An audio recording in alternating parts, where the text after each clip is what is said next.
The International Association for Near-Death Studies presents NDE Radio, a weekly exploration of near-death experiences and similar encounters with the other side. Now, here's your host, Lee Witting. Welcome to NDE Radio, brought to you by IANDS, the International Association for Near-Death Studies. I'm your host, Lee Witting. One of the many benefits of IANDS membership is the monthly first-person reports of personal NDEs, which members receive in email form. And from time to time, I base my show on one or more of these reports. And today, I want to share a particularly amazing story as experienced by a 10-year-old girl who died and was resuscitated. In this account, the young girl dies after being taken to a hospital with high fever. Her out-of-body journey into the light includes being enveloped in light before entering a tunnel and meeting a triune being where she felt cradled in the heart of the source of all love. In her life, a review, she realized she was everyone she'd ever met or thought about, and she saw the power of spontaneous, simple gestures like a smile. She understood that our human judgments of others are often based on their appearance rather than the essence of, and that our unloving thoughts and deeds and our consequent judgment of ourselves become our own personal hell. She was also shown aspects of her future life and met a stillborn sibling of whom she had been unaware. She understood that all is and will be perfect, no matter how imperfect it all seems on earth. Before returning, she had a reunion with every person she ever met in this life, even those she'd passed on the street.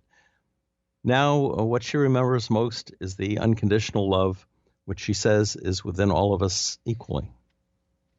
And then this is her account of the story.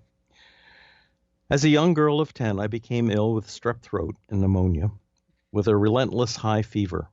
I'd been very sick for a couple of weeks with an increasingly sore throat, cold-like symptoms, coughing, and mounting breathing difficulty. I had always had breathing problems, and after this was formally diagnosed with asthma. I eventually became unresponsive and was taken to the hospital. And there, during medical assessment, I was first stripped of my clothing and was wrapped in cold, wet sheets in an attempt to alleviate my soaring temperature. After diagnosing me, they gave me an injection of penicillin, to which I had an allergic reaction resulting in an anaphylactic shock-induced death. I found myself out of my body and floated up to the upper right rear corner of the hospital room. As I looked down, I saw what was supposed to be me, a long, skinny body wrapped in white sheets, but the body wasn't me. I felt a complete and total disidentification with the body, while I, the real me, was dispassionately observing the hospital staff frantically attending to it with an intense and increasing flurry of activity.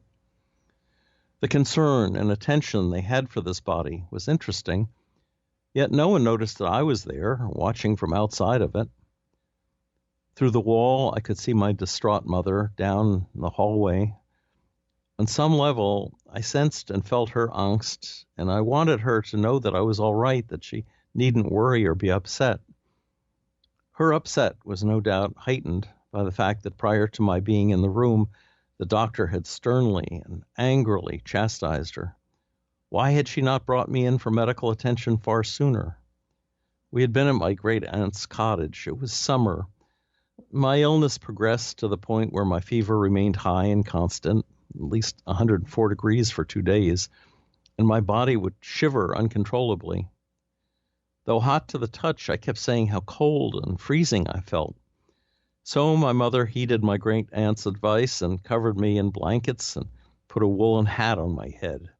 In addition, my aunt slathered me with Vicks Vapor Rub and wrapped a sock around my neck. All this naturally raised my fever, which is how I became unresponsive. The doctor was angry with my mother for bringing me into the hospital in blankets and a woolen hat and a sock around my neck. He made a comment that she was cooking me to death and sternly sent her away to wait elsewhere. My mother told me about this many years later. As I continued to disinterestedly watch all the activity, a light began to fill the room, enveloping everything in sight, making its way to me, wrapping itself around me. I no longer saw anything else but this light. The physical scene below had now faded and disappeared. The light grew brighter and brighter. It was gorgeous, magnificent. Brilliant white silvery light swirled and glided, forming and melding around me. Exquisitely soothing and flowing, it invited and welcomed me into itself. It was as though I looked into a corridor of light. The light pulled and drew me into itself and enveloped me. I had no resistance, as it felt so inviting and so completely natural. I merged with the light and became it.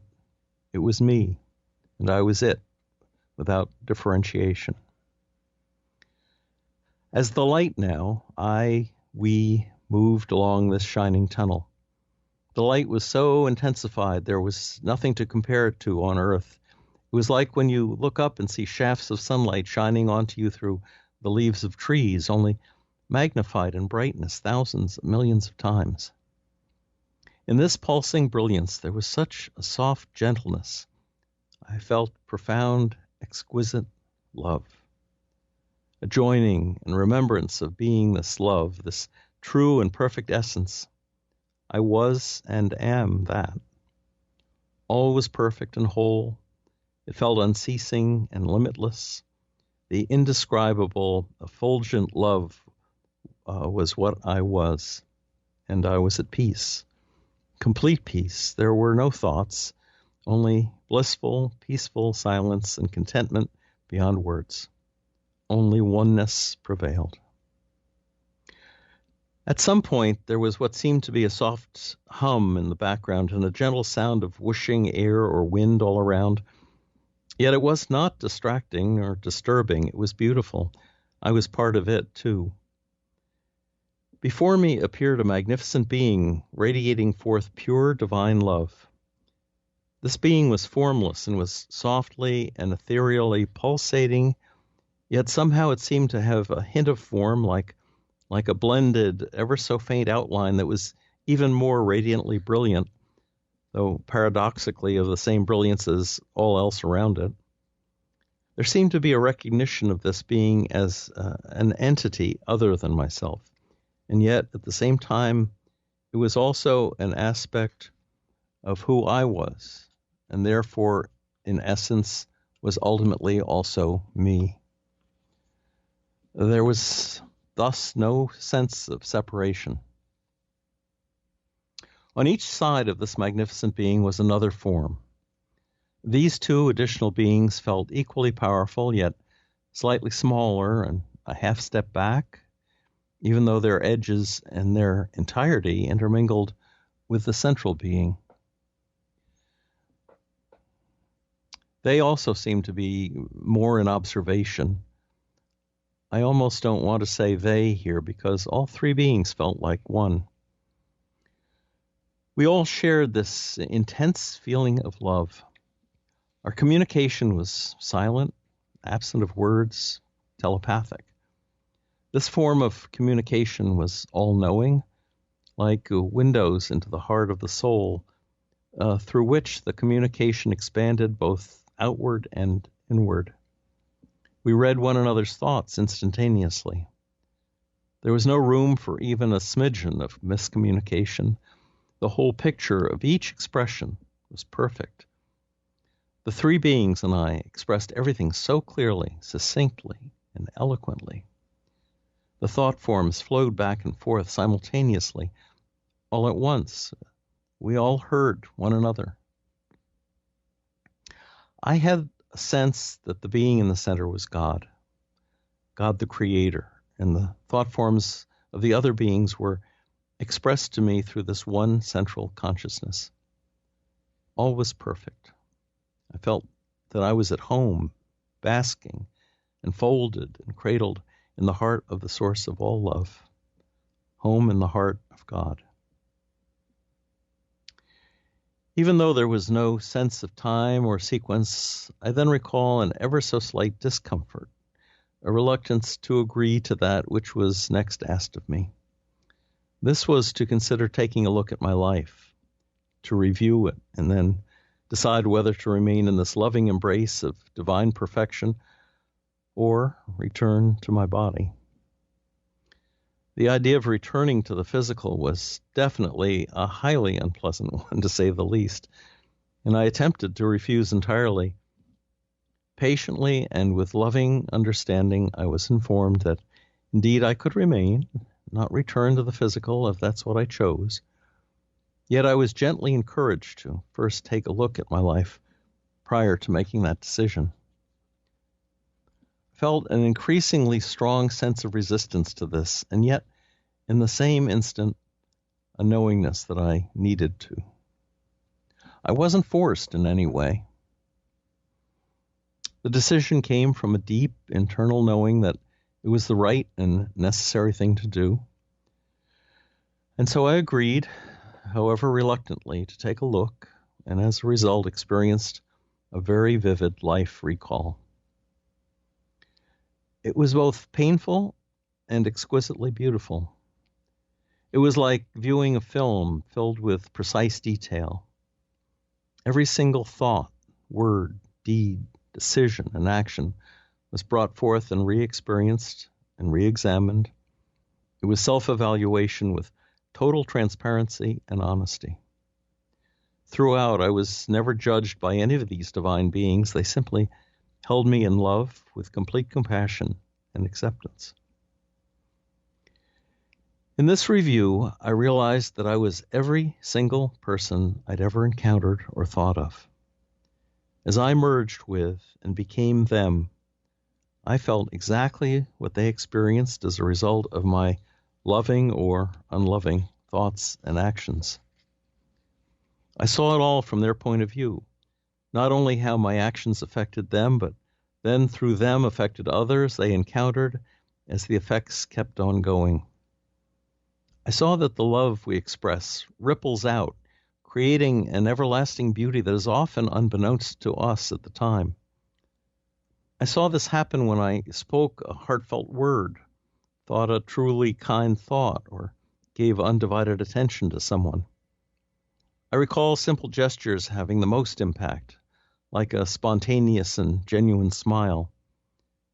For example, I smiled at a woman I passed on the street, and it turned her day around.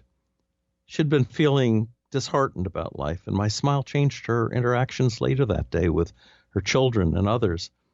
On some level, I heard her thanking me. In our essence, we are powerful and loving beings, and we're given countless opportunities to act from that love, endless chances to learn and grow by offering and receiving love. It felt as if we are living inside a grand game, which is perfectly designed to always give us another opportunity to get it right this time. For instance, I saw a disheveled man. It was as though in the game he'd been dressed in this disguise to give others an opportunity to respond with kindness. But when I and others judged him, actually believed him to be disheveled, I felt his profound sadness and regret. On a higher level, I earnestly apologized to him and then immediately felt his forgiveness bestowed on me. I saw that everything we do makes a difference. The impact we have on one another is profound, and all of it is registered telepathically somewhere in our minds so that we carry within ourselves the consequences for our thoughts, words, and deeds. We have a responsibility, and we hold ourselves accountable for all of it. I could see that the effects we impose on others by our unlovingness become our personal hell. Hell is not a place we're banished to as punishment. There is no punitive God. Hell is the self-judgment that keeps us imprisoned, and we do it to ourselves. Yet none of that is real. In the end, only the love is real. The divine love we share between us is all that truly matters and is measured and endures. In this process of ruthlessly honest self-reflection, nothing went unnoticed. Nothing was able to be hidden. Nothing. Not one single thing. This life review was like going through everything with a fine-tooth comb, looking under every rock, leaving no stone unturned, seeing into each crevice with a divine light that revealed every hidden place. And through the entire process, it was all looked at and discerned through the lens of love. Love prevailed. And I remembered in the life review there was an interlude in which I was taken by the hand and led into another realm. It resembled Earth because there were trees, sparkling sand, and aquamarine water. There were fruit-laden trees, lush foliage, and vibrantly colored birds. Everything was alive, each flower, and every glistening grain of sand. Floral fragrances filled the air. Even now, when I smell lilies and freesia, I am transported back to that memory. It was all soft and ethereal and vivid at the same time. I was not in a solid body, nor were the others. Rather, we were in these shimmering, flowing, ethereal garments. Everyone floated and glided just inches above the ground. We could pass right through one another, and when we did, we felt a ripple of heightened intensity above our already sustained joy. As I glided slowly along, my hand would pass through the flowers and meld with and become them, and there would be that same ripple of joy. As I passed another, our thoughts communicated instantly. We had a sense of seeing into and becoming each other. We knew we were all one another. We felt an ecstatic joy that never stopped. It would build and intensify, ebb and flow, yet it never stopped. I want to use the word orgasmic, but not in the sense we experience on Earth. It was simple. It was love, completely pure and unceasing love. I was nearing more readiness to agree to return to the body, but was still reluctant and leaning toward saying no. Then I was asked, still without words, would I like to look at a few more things, and I agreed. I was then given glimpses of life ahead, still to be lived.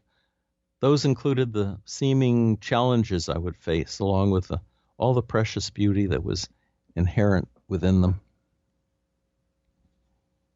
I was shown the children that I would birth into the world. I felt my love for them and theirs for me, along with the love between me and many others yet to come into my life. I saw how my mother would be devastated if I died, never forgiving herself, thinking that she was responsible for my death.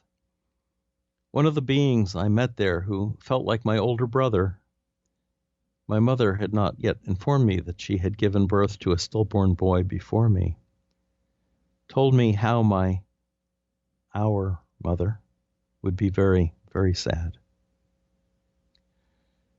After what I was shown of the life ahead, I was informed that if I chose to return, I would temporarily forget it all, and that it would gradually come back to me in the living of my life.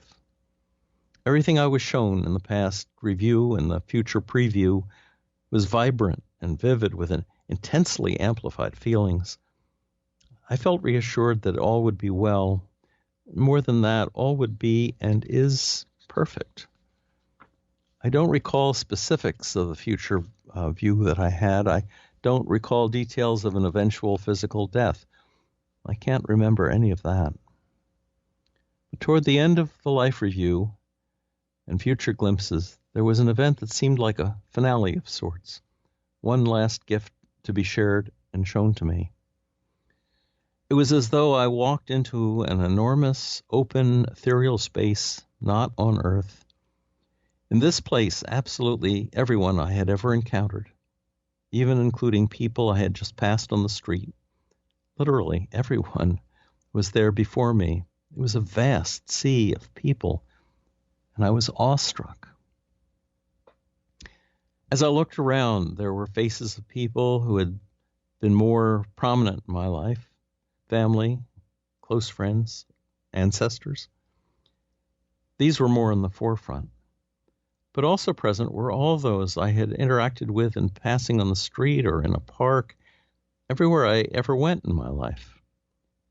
Once I got over the initial amazement of what felt like a grand surprise, I looked over the sea of faces, and the message that came from all of them together was, "Welcome home. Welcome. We've been waiting for you." My God, the profoundness of this brings tears to my eyes, tears of overwhelming gratitude and joy. This experience forever instilled in me a deep, knowing sense that no one is or will be left behind. We wait for one another. We wait for everyone. We wait for however long it takes to walk one another back home. It's as though we play an unconditionally loving witness to one another's lives. There was so much love infused that it is indescribable and brings me to my knees in remembrance. It was like a reunion. We then went on to excitedly reminisce in a way, in mind-to-mind communication. Oh yes, I remember when I said, or did, or thought that to you, and you said, or did, or thought that to me, and then I felt and did, etc., etc. It's as if the divine in us is always supporting one another toward our eventual union with our Creator. What a revelation this part was. It was like a grandly orchestrated event on every level. The most wonderful aspect of this was how, above the surface interactions, there is a whole, completely perfect other level of communication going on at all times. Even when the interaction might appear to be hurtful, when seen from that other higher level, it is only and always from love and always in the highest good for both people. It's as though I saw behind the scenes, behind the curtain of physical interactions to what is always really going on. There's a divine intelligence at work all the time. It was incredibly funny as well to see how I had often taken things so seriously. What a tremendous relief this was to see insights into what was really going on. That is what was revealed to me in our excited reminiscing. The whole thing felt like a celebratory party. Once this reunion felt complete and I understood what I was meant to fulfill going forward, I then chose to return to the physical. I felt I had been given a great assignment of responsibility, and I vowed to fulfill it. It was not one big, important task. Rather, it was inherent in all that I had experienced to be truly kind and express love at all times. Quite simply, I had fallen short and could do better this time.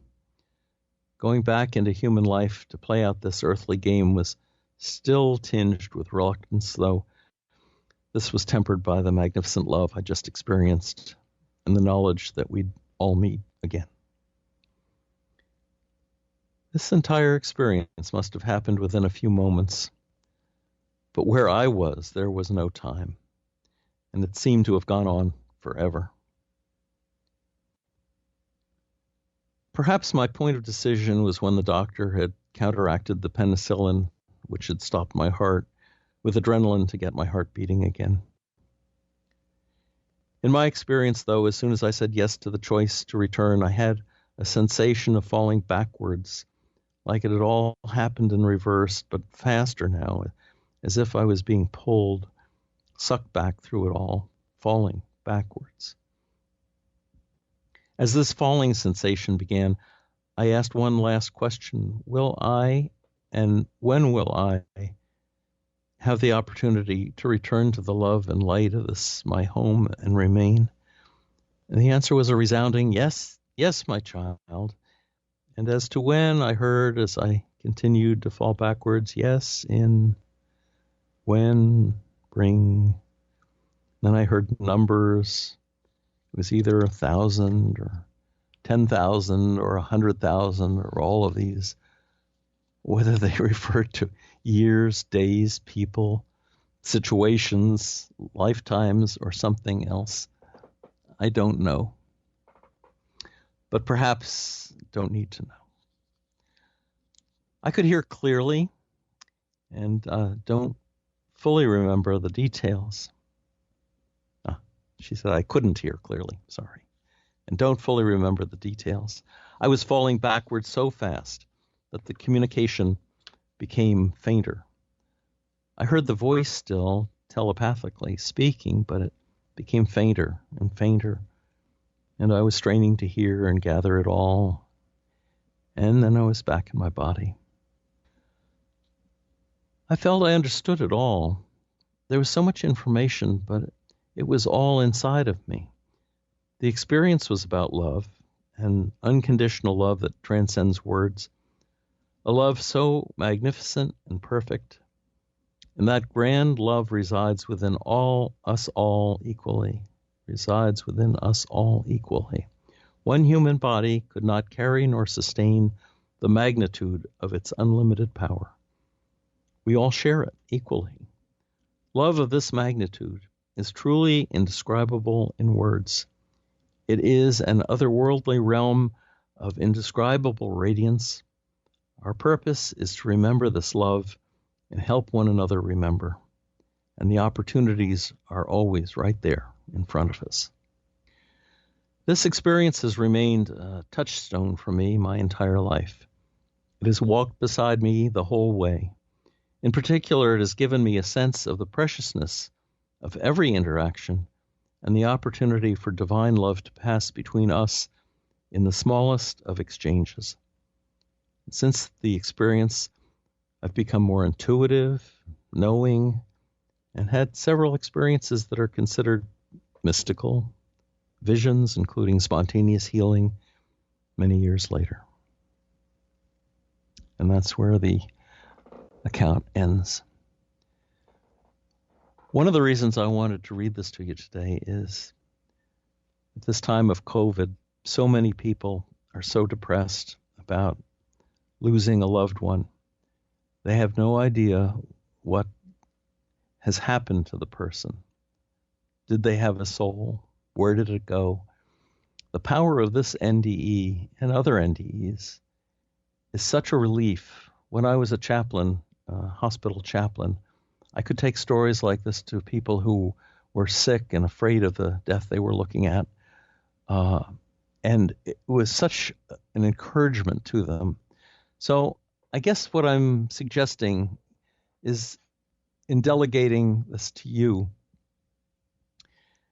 if you know of someone like that, someone who's terribly depressed or afraid, someone who has experienced a death in their lives, take this to them on your iPhone or whatever and play them this wonderful account of this amazing near-death experience to let them know what has happened to their loved one or what will happen to them when they go. That this is a game that is teaching us something about love, but that love in its entirety awaits us on the other side. So I am empowering and encouraging and in all ways to just share this story. If you have an ND of your own, share that with people as well. Let them know, let the world know, which is the goal of this show in particular, that we do not die when our bodies die, that we live on and we love. We join with God in that perfect love. Well, we are just about out of time for today. And I want to thank you all so much for listening to this remarkable NDE from the Files of IANDS.